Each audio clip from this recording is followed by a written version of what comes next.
కొన్ని మర్చిపోవలసినవి మనం మర్చిపోవాలి, కొన్ని మర్చిపోనటువంటివి మర్చిపోకూడదు.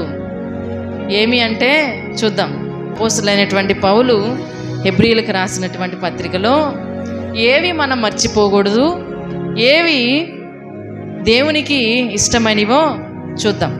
దేవుని ద్వారా ఎన్నో మేలులు, ఎన్నో దీవెనలు, ఎన్నో ఆశీర్వాదాలు అనుభవించినటువంటి మీరైనా మేమైనా ఎవరైనప్పటికీ కూడా, చూస్తున్నవారు మీరైనప్పటికీ కూడా పరిశుద్ధ గ్రంథాన్ని మర్చిపోకూడదు, దేవుణ్ణి మర్చిపోకూడదండి.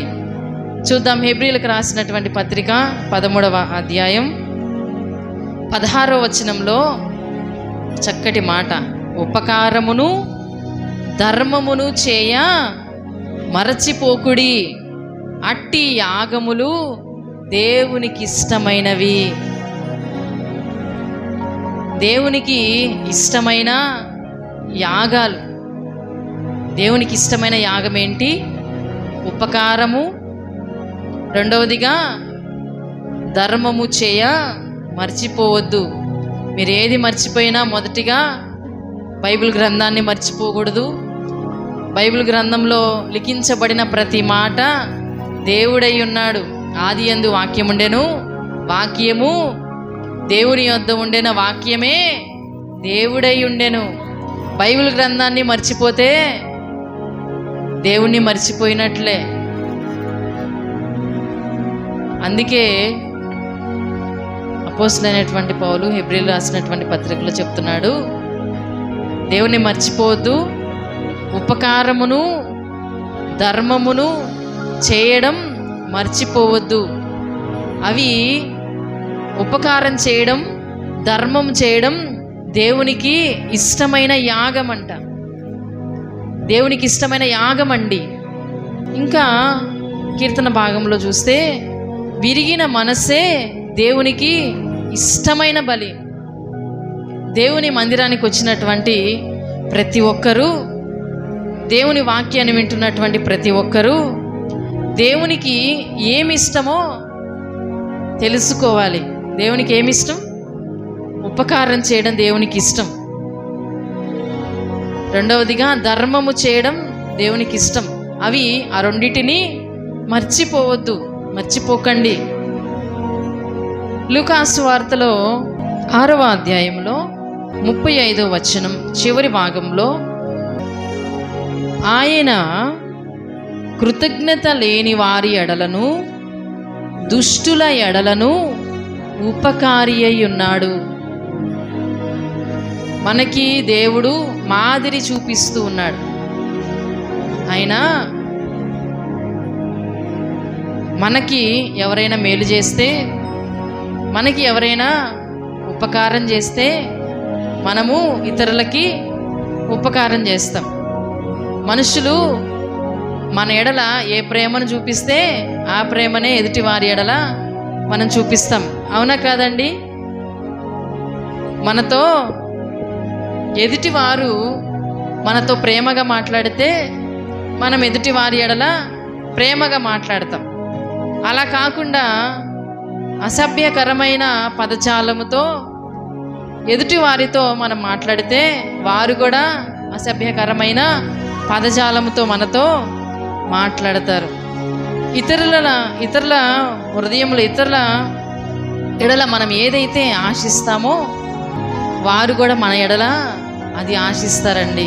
కానీ దేవుడు అంటున్నారు, కృతజ్ఞత లేని వారి ఎడల, కృతజ్ఞత కలిగినటువంటి వారి ఎడల కాదండి, కృతజ్ఞత లేని వారి ఎడల, రెండవదిగా దుష్టుల ఎడల దేవుడు ఉపకారిగా ఉన్నాడు, మాదిరి చూపిస్తున్నాడు. నేను కృతజ్ఞత లేని వారికి ఉపకారం చేస్తూ ఉన్నాను, నేను మాదిరి చూపిస్తూ ఉన్నాను.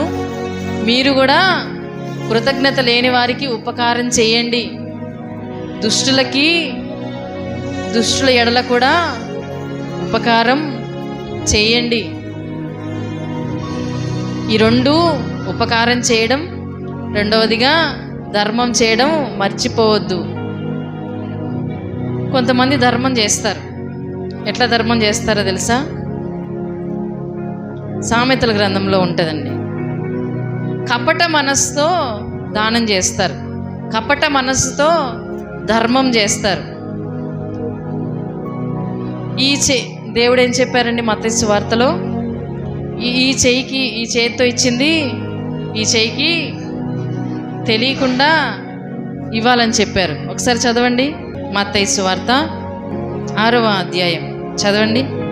మనుషులకు కనబడవలెనని వారి ఎదుట మీ నీతి కార్యము చేయకుండా జాగ్రత్త పడుడి. లేని ఎడల పరలోకమందున్న మీ తండ్రి యొద్ద మీరు ఫలము పొందరు. కావున నీవు ధర్మము చేయనప్పుడు మనుష్యుల వలన ఘనత నొందవలెనని వేషధారులు సమాజ మందిరములలోనూ వీధులలోనూ చేయులాగున నీ ముందర ఊర ఊదింపవద్దు. నీవైతే కింద 3వ వచనం, నీవైతే ధర్మము చేయనప్పుడు నీ ధర్మము రహస్యముగా నుండు నిమిత్తము నీ కుడి చెయ్యి చేయునది నీ ఎడమ చేతికి తెలియక ఉండవలెను. చాలండి. అట్లయితే రహస్యమందు చూచి నీ తండ్రి నీకు ప్రతిఫలం ఇచ్చును. ట్రైన్లో ప్రయాణం చేస్తుంటే చాలామంది ధర్మం చేయమని అడుగుతూ ఉంటారండి. కొంతమందిని చూస్తే ధర్మం చేయాలని మనసు వస్తుంది, కొంతమందిని చూస్తే అస్సలు ధర్మం చేయకూడదు అనిపిస్తుంది. ఎందుకో తెలుసా అండి? నిజంగా ఎవరికి మనం ధర్మం చేయాలో వారికే ధనం ఇవ్వాలి, వారికే ధర్మం చేయాలి.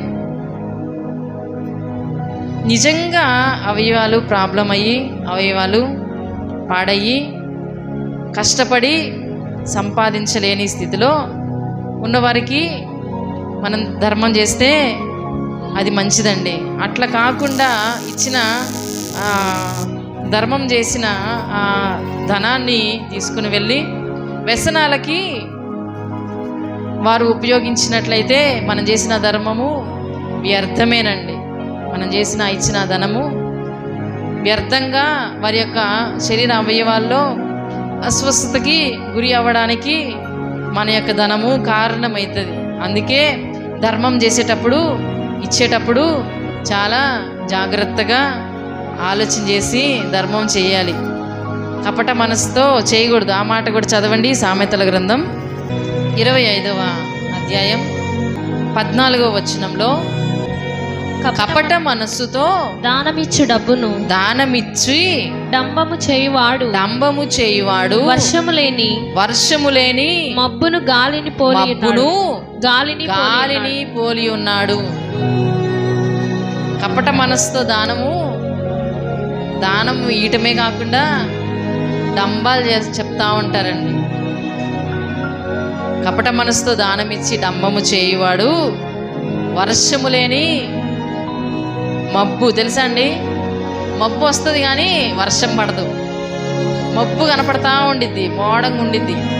మేఘం వస్తుంది, వచ్చినట్టు పైన కనపడతా ఉండిద్ది, కానీ ఏం రాదండి, వర్షం రాదు. మేఘం అట్లా కనపడతా ఉండిద్ది.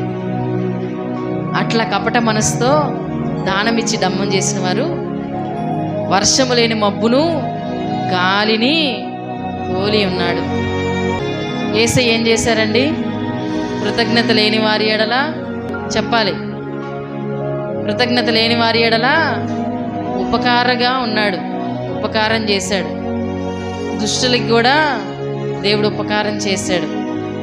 మనం కూడా కృతజ్ఞత లేని వారు మన ఎదుటికి వచ్చినప్పుడు, మనం ఎదుటి వారికి మేలు చేసినప్పుడు వారు మన ద్వారా మేలు పొందుకొని, వారు మన ద్వారా దీవెన పొందుకొని, మన ద్వారా ఆశీర్వాదం పొందుకొని, మన ద్వారా ఉన్నతమైన స్థాయికి వచ్చి కృతజ్ఞత లేని వారుగా ఉంటే వారి ఎడల కూడా వారు ఉపకారం చేయకపోయినా మీరు మాత్రం ప్రతి ఒక్కరూ ఉపకారం చేయాలి. బైబిల్ గ్రంథంలో ఒక మాట చెప్పి నేను ముగిస్తాను. అపోస్తల కార్యంలో ఒక తల్లి ఉంది. 9వ అధ్యాయం 36వ వచనం నుంచి 43వ వచనం వరకు మనం చూస్తే ఒక శిష్యురాలు ఉంది. ఆమె పేరు తబిత. ఈ తబితకి భాషాంతరమున పేరుకి ఇంకొక పేరు కూడా ఉంది. ఆ పేరు దోర్కా. కింద పుట్టినోట్లో చూస్తే లేడీ అని ఆమెకి పేరండి. అయితే ఈ దోర్కా ఏం చేస్తుందండి? ఈ తబిత ఏం చేస్తుంది? సత్క్రియలు చేస్తూ, ధర్మకార్యాలు చేస్తూ, కొంచెం కాదండి, కొంచెం చేయట్లా. సత్క్రియలు అంటే మంచి క్రియలు చేస్తూ ధర్మకార్యాలు బహుగా చేస్తున్నది. ఆమె సత్క్రియలు చేస్తూ ధర్మకార్యాలు చేస్తూ తన ఎదుటికి ఎవరైతే వస్తున్నారో వారికి మంచి క్రియలు చేస్తూ, తన దగ్గరికి ఎవరైనా అవసరతలతో ధనము గురించి తన దగ్గరికి వచ్చి అడిగితే